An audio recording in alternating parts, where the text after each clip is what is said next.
Howdy, y'all. Um, the I was been thinking about some of these ancient places, like Stonehenge is a big one that everybody's familiar with, right? And there's so many more than that. But just like Stonehenge, what if this was a structure, okay? A building of some sort. Now, I'm one of those that believes that the tabernacle of the Bible was a circle tent. It wasn't a rectangle tent. It just do the math on all the poles and the curtains and all of the things.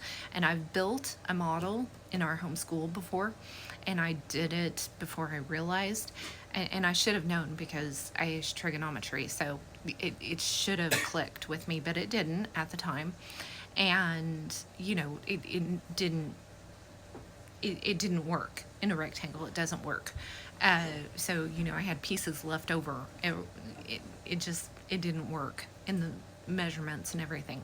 So, but if you do it in a big circle, then it's perfect. It's absolutely perfect.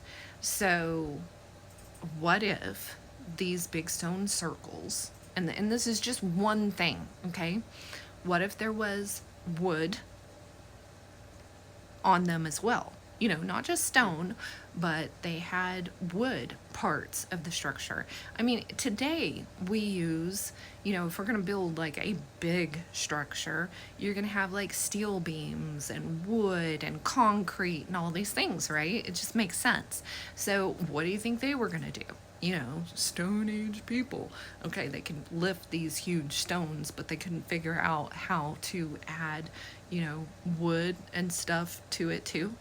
I just sometimes this is where my brain goes sometimes. So, what if it was actually a big structure? A community building or something. Everything, like I said in the last video, it's like archaeologists think everything needs to be a tomb or a temple. It needs to be a place of worship or a place to bury people, something. And it's like, yeah, I realize it's laid out in, perfect symmetry with, the solstice and all that kind of stuff, blah, blah, blah. Why wouldn't you do that if you were going to build a structure that the community was going to use?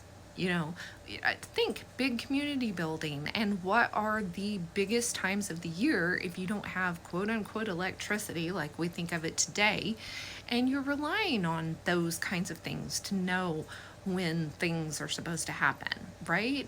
Everything revolves around, as far as agriculture, whether you're a hunter gatherer or farmer, everything revolves around the seasons. So keeping track of the seasons just kind of makes sense as part of it. So why would you not build a structure like that in that way, and then have a lot of them? I mean, definitely the pre-flood world was a worldwide. I mean, everybody spoke the same language. Before the Tower of Babel, everybody spoke the same language. They were big, and they lived a long time. And, if I knew I was going to live to be 900 years old, do you know how many things I would, yeah, I mean, I've always had my life planned out anyway. Plans get hijacked, obviously. But, do you know how many things I would be wanting to do?